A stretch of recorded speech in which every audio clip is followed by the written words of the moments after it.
Class 11-এর first semester এবং class 12-এর third সেমিস্টারের ছাত্রছাত্রীরা পরীক্ষা দেওয়ার সময় ওএমআর অ্যান্সার শিট কেমনভাবে ফিল আপ করবে সেটা আমি প্রথম থেকে শেষ পর্যন্ত তোমাদের দেখাবো।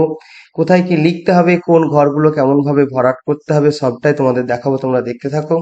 তার আগে বলি যে এই ওএমআর শিট পূরণ করার জন্য তোমাদের ব্ল্যাক অথবা ব্লু কালারের পেন ব্যবহার করতে হবে, অবশ্যই সেটা বল পয়েন্ট পেন। তো কালির কথা গেল। এইবারে তোমাদের যে ফার্স্ট সেমিস্টার এবং থার্ড সেমিস্টার এই দুটো পরীক্ষা হবে টোটাল এমসিকিউ টাইপের, এবং এখানে 40টি প্রশ্ন থাকবে।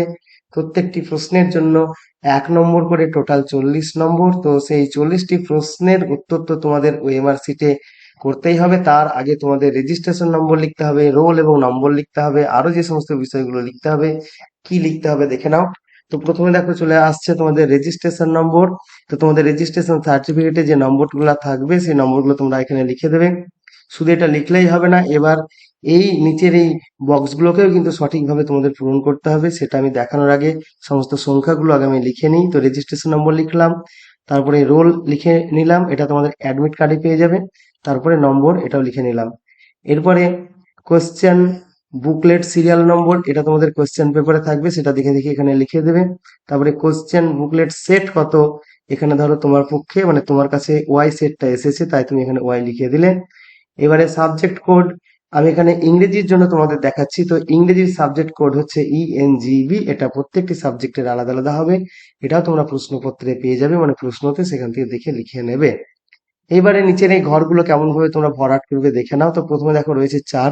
তো এই লাইনে যে 4 নম্বর ঘর রয়েছে, 4 লেখা রয়েছে, এটাকে আমাদের ঢেকে দিতে হবে কালি দিয়ে, নীল অথবা কালো কালি দিয়ে।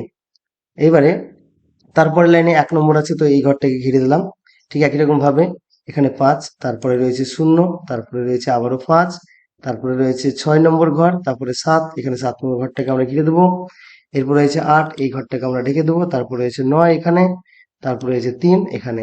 এটা হয়ে গেল। ঠিক একই রকম ভাবে আমাদের বাকিগুলো করতে হবে, যেমন এখানে 5 রয়েছে, এখানে রয়েছে 5, এই ঘরে 7 আমরা ঢেকে দিলাম। তারপরে 8, এখানে রয়েছে 0, তারপরে রয়েছে 3। এবারে নম্বরের ঘরটাও ঠিক একই রকম ভাবে ঘিরে দেবো, এখানে 0, তারপরে 1, তারপরে এখানে ছিল 7, তারপরে রয়েছে আবার 0। তো যেটা যেটা হবে সেটা সেটা তোমরা এইভাবে কালি দিয়ে ঢেকে দিচ্ছ। এবারে কোশ্চেন বুকলেট সিরিয়াল নম্বরটা ঠিক একই রকম ভাবে আমরা এইভাবে ভাগ করে দেবো। তাহলে কোশ্চেন বুকলেট সিরিয়াল নম্বর হয়ে গেল। এবারে কোশ্চেন বুকলেট সেট নম্বর, এখানে WXYZ এদের মধ্যে আমার কাছে এসেছে ওয়াই, তাই আমি এখানে ওয়াই এর যে ঘর আছে এটাকে আমি ঘিরে দিলাম। এবারে সাবজেক্ট কোডের ইএনজিবি, এখানে এখানে ই রয়েছে, তাহলে এখানে যেখানে আমি ই পাবো সেটাকে আমি এখানে ঘিরে দেবো, মানে ঢেকে দেবো। তারপরে এন, তারপরে রয়েছে জি, তারপরে বি, তাহলে সাবজেক্ট কোডটা আমরা এইভাবে ঘিরে দিলাম। এবারে 6 নম্বরে দেখো, তাহলে আমাদের কি হলো, 1 নম্বর, 2 নম্বর, 3 নম্বর, 4 নম্বর, 5 নম্বর পর্যন্ত হয়ে গেল। এবার 6 নম্বরে রয়েছে full signature of the candidate, এখানে ছাত্র বা ছাত্রী তার নিজের পুরো সই করবে, আমি যেমন এখানে করে দেখালাম। তো সই করার সময় তো একটা জিনিস ছাত্রছাত্রীরা অনেক ক্ষেত্রে ভুল করে, তোমরা পুরোটাই কিন্তু অনেক সময় বড় হাতের বা ক্যাপিটাল লিটারে মানে লিখে দাও, সেটা কিন্তু হবে না। সিগনেচার যেমন রানিং হ্যান্ড রাইটিং এ হয় সেইটা হবে, আমি এখানে যেভাবে করেছি তোমরা দেখে নিতে পারো। এবার 7 নম্বরে রয়েছে full signature of the invigilator, এখানে তোমাদের কিচ্ছু করতে হবে না, এটা যিনি পরীক্ষক থাকবেন হলে তিনি করে নেবেন। তার নিচে রয়েছে সেন্টার কোড, এটা দেখো ব্যাকেটে লেখা রয়েছে to be filled by the invigilator, এটাও যিনি পরীক্ষার ইনভিজিলেটর থাকবেন মানে গার্ড দেবেন তোমার ঘরে, তিনি এটা লিখিয়ে নেবেন। এইবারে চলে আসছি, তাহলে 8 নম্বর পর্যন্ত হয়ে গেল। এবার 9 নম্বরে দেখো আমাদের লিখতে হবে সাবজেক্ট। তো যদি আমরা সাবজেক্ট কোড এখানে করেছি, কিন্তু তাও এখানে সাবজেক্টের নামটা পুরো আমাদের লিখে দিতে হবে। আমি এটা তোমাদের ইংরেজির জন্য দেখাচ্ছি, তাই আমি এখানে ইংলিশ লিখে দিলাম।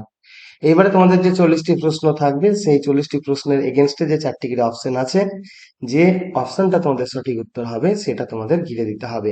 তো তোমরা মনে করো যে 1 নম্বর যে প্রশ্ন ছিল, সেই 1 নম্বর প্রশ্নের উত্তর হতে হবে অপশন সি, তাই সি এর এই ঘরটিকে তোমরা এইভাবে ঢেকে দিলে। 2 নম্বর প্রশ্নের উত্তর সেটাও হয়তো সি, তাই এটাকে সি ঢেকে দিলে। এবার হয়তো 3 নম্বর প্রশ্নের উত্তরটা তোমার হয়ে যাচ্ছে এ, এটাকে ঘিরে দিলে।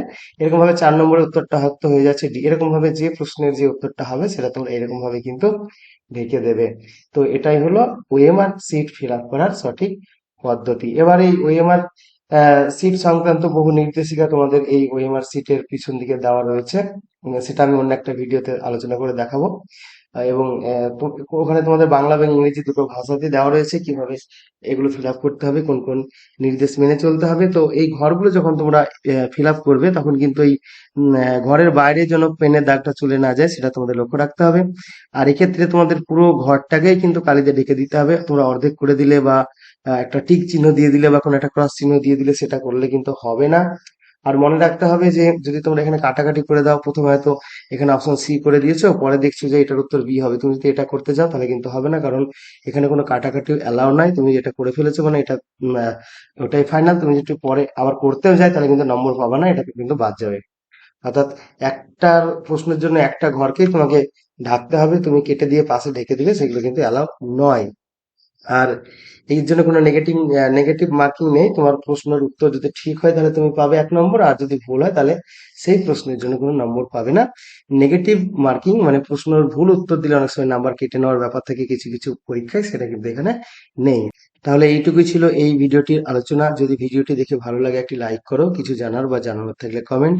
সর্বোপরি এই ধরনের ভিডিও ভবিষ্যতে পেতে চাইলে অবশ্যই আমার চ্যানেলটিকে সাবস্ক্রাইব করে রাখো।